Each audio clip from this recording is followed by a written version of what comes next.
Hi hello everyone welcome to my channel Hara vlogs. இந்த வீடியோவை சென்னையில் பெசன்ட் நகர் பீச்சில் எடுத்த வீடியோ தான். நாங்கள் எப்படி அங்கே என்ஜாய் பண்ணோன்றது தான் இந்த வீடியோ ஃபுல்லாகவே இருக்கும். நிறைய நியூஸ் இதில் வந்து நான் சொல்கிறேன், கண்டிப்பாக நீங்களும் பாருங்கள் ஸ்கிப் பண்ணாமல் வீடியோவை. அண்ட் பிடிச்சிருந்தா ஷேர் பண்ணுங்கள், லைக் பண்ணுங்கள், கமெண்ட் பண்ணுங்கள், என்னோடய சேனலை சப்ஸ்கிரைப் பண்ணி எனக்கு சப்போர்ட் பண்ணுங்கள். வீடியோக்குள்ளே போகலாமா? ஸோ நாங்கள் பெசன்ட் நகருக்கு தான் நேராக எங்கள் ஹோட்டல்லேருந்து வந்துட்டோம். ஸோ வந்துட்டு உள்ளே என்ட்ராகும் போதே இந்த குதிரைக்கார அண்ணன் வந்துட்டார். ஸோ நேராக குழந்தைங்க கிட்ட தான் இந்த மாதிரி நிறைய பேர் வராங்க. ஏன்னா குழந்தைங்கள அட்ராக்ட் பண்ணால் தான் அவங்க போகணும் அடம் பிடிப்பாங்க இல்லையா? ஸோ இதெல்லாமே பிஸ்னஸ் தான். ஸோ வந்தார். அதே மாதிரியே என் பையனும் இதில் போகணுன்னா அவன் தனியாகவும் போகமாட்டான், ஏன்னா அவங்க டேடியும் போகமாட்டேன்ட்டாரு. ஸோ நான் தான் போனேன். எனக்கு இது வந்து ரொம்ப பயமாக இருந்துச்சு. அந்த அண்ணன் எவ்வளோ நேரம், கிட்டத்தட்ட 10 மினிட்ஸாக கன்வின்ஸ் பண்ணார். ஒன்றும் பயம் இல்லை, வாங்க வாங்க வாங்கன்னு அவ்வளோ ஃபோர்ஸ் பண்ணாங்க. சரி, நான் இவ்வளோ ஃபோர்ஸ் பண்ணுறாரு, என்னடா பண்ணுறதுன்னு சொல்லிட்டு நானும் வந்து ஏறிட்டேன். என் குட்டி பையனை உட்கார வச்சு ஃபுல் ரவுண்டெல்லாம் போகல, கொஞ்சம் தூரத்துலேயே வந்து இறங்கிட்டோம். கொஞ்சம் பயமாக இருந்ததுனால அதுக்கு பார்த்திங்கன்னா கிட்டத்தட்ட 200 வாங்கிக்கிட்டாங்க. பட் ஓகே அப்படின்னு சொல்லி கொடுத்துட்டு நாங்களும் அப்படியே வந்து பீச்சை பார்க்குறதுக்காக உள்ளே வந்தாச்சு. அண்ட் வந்துட்டா என் குட்டி பையனுக்கு இதுதான் ஃபஸ்ட் எக்ஸ்பீரியன்ஸ் பீச்சு. ஏன்னா பெங்களூர்லலாம் பீச்சில் கிடையாது. ஸோ அவனுக்கு ரொம்ப எக்ஸைட்மெண்ட் ஆகிடுச்சு. போன உடனே காக்காவை பார்த்துட்டு காக்கா காக்கான்னு விரட்டுறதும், அந்த அலையெல்லாம் பார்த்துட்டு வருதுன்னு சொல்லிட்டு அவனுக்கு ரொம்ப குஷி ஆயிட்டான். ஸோ வாவுன்னு சொல்லி இங்கேயும் அங்கேயும் ஓடிட்டே இருந்தான்.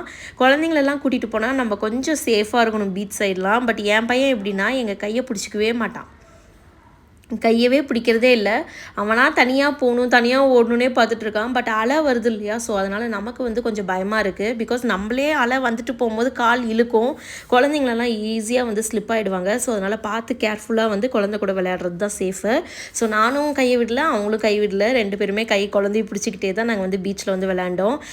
கிளம்பும் போது பார்த்திங்கன்னா இவன் வரவே மாட்டேன்ட்டான் பீச்சை விட்டு. நான் வரல, நான் இன்னும் கொஞ்சம் விளையாடணும்னு ஒரே ராவடி அழுக. பட் இருந்தாலும் டைம் ஆகிடுச்சின்னு சொல்லி தான் நாங்கள் கடைசியாக வந்து கூட்டிகிட்டு போனோம்.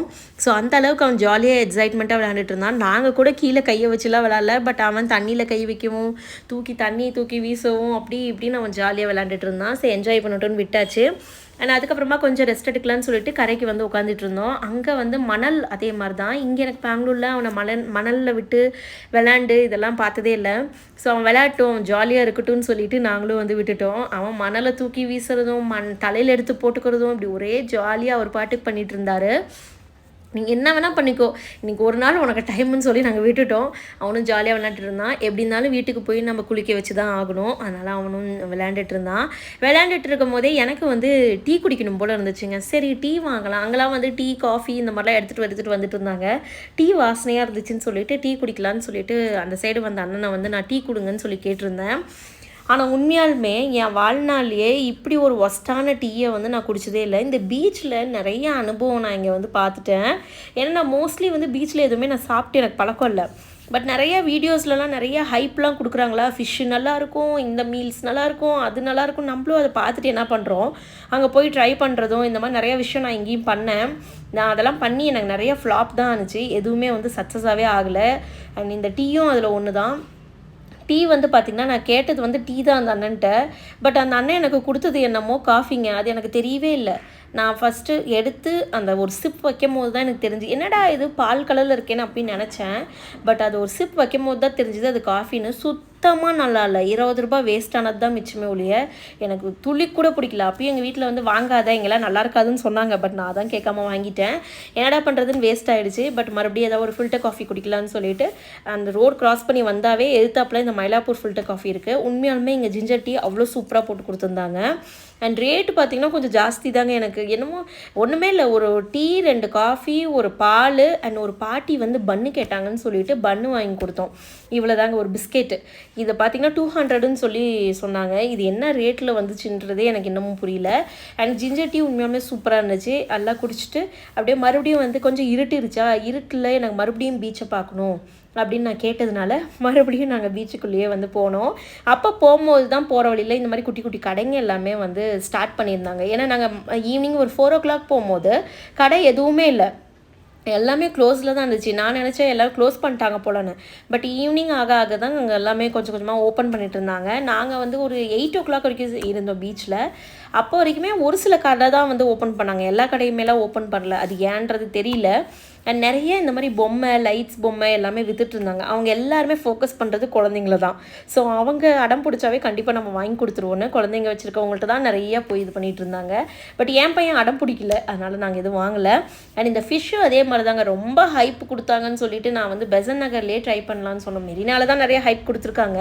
பட் ஸ்டில் பெசன் நகரில் நம்ம இந்த அக்கா கடையில் ட்ரை பண்ணலான்னு சொல்லிட்டு பண்ணால், நான் கேட்டது என்னமோ ஃபிஷ் ஃபிங்கர் தான், கொஞ்சம் நார்மல் பேசிக்கானது தான். நான் நினச்சது வேறு மாதிரி, ஆனால் அவங்க எனக்கு கொடுத்தது ரொம்ப ரொம்ப ஒஸ்ட்டாக இருந்துச்சு. அந்த மசாலா அவ்வளோ ஒரு காரம், என் குழந்தைக்கு அப்படி காரம் வாயில், அவன் என்ன பண்ணிட்டான், குழந்த டக்குன்னு எடுத்து வாயில் வச்சிட்டான்.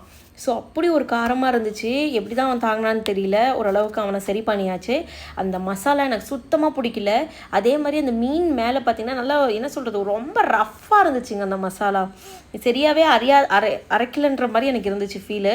எனக்கு சுத்தமாக பிடிக்கல, பச்சை வாசனையாக இருந்தது. நான் அப்படியே அவங்கக்கிட்ட கொடுத்துட்டேன். பிரவீனே வந்து சாப்பிட்டாங்க. என்ன பண்ணுறது, 200 ருபீஸ் ஒரு பிளேட்டு, வேஸ்ட் பண்ணக்கூடாதுன்னு சொல்லிட்டு அவங்களே அந்த 2 பீஸையும் வச்சு சாப்பிட்டுட்டாங்க. எனக்கு ஒரு மாதிரியாக இருந்துச்சுன்னு சொல்லிட்டு நாங்கள் வர வழியிலே வந்து ஒரு ஐஸ்கிரீம் சாப்பிட்லான்னு அவங்க மம்மி கேட்டாங்க. ஸோ நாங்கள் 2 பேருமே கேட்டதுனால போய் நேராக ஒரு ஐஸ்கிரீம் பார்லர் போனோடனே அவங்களுக்கு ஒரு பிளாக் கரண்ட்டு, எனக்கு வந்து ஓரியோ சாக்லேட் சொல்லியிருந்தேன். உண்மையாலுமே சூப்பராக இருந்துச்சுங்க, பயங்கர டேஸ்ட்டாக இருந்துச்சு. ரேட் வைஸ் இங்கே ரொம்ப ஜாஸ்தியெலாம் இல்லை, பெசன் நகரில் தான் சாப்பிட்டோம். சூப்பராகவே இருந்துச்சு. அண்ட் குவான்டிட்டி பார்த்திங்கன்னா ரொம்ப நிறையா இருந்துச்சு. சாப்பிட என்னமோ ஐஸ்கிரீம் வந்துகிட்டே இருக்க மாதிரி இருந்துச்சு. நான் வந்து ப்ரௌனி வித் ஓரியோ சாக்லேட் கேட்டேன்னு நினைக்கிறேன், ஏன்னா என்னோடதுல ப்ரௌனி இருந்துச்சு. அவங்களது வந்து பிளாக் கரண்ட் தான். ஸோ என்னோடது வந்து சூப்பராக இருந்துச்சு. நடுவில் வேறு என் குட்டி பையன் ஐஸ்கிரீம் கொடுன்னு கேட்டுட்டு இருந்தான். சரி எப்படியும் உனக்கு வந்து சளி பிடிக்க போகுதுன்னு நமக்கு தெரிஞ்சிருச்சு. சரி கொஞ்சமாக ஒரு 2 ஸ்பூன் மட்டும் சாப்பிடுன்னு சொல்லிட்டு அவனுக்கும் இந்த வேஃபரும் சாக்லேட் ஐஸ்கிரீமும் வந்து ஒரு 2 ஸ்பூன் ஊட்டி விட்டேன். அவனும் சாப்பிட்டான். நாங்களும் ஃபுல் அண்ட் ஃபுல்லாக என்ஜாய் பண்ணிட்டு வீட்டுக்கு ரிட்டர்ன் வந்தாச்சு. கண்டிப்பாக இந்த வீடியோ உங்களுக்கு பிடிச்சிருக்குன்னு நினைக்கிறேன். நெக்ஸ்ட் வீடியோவில் பார்க்கலாம். பாய்.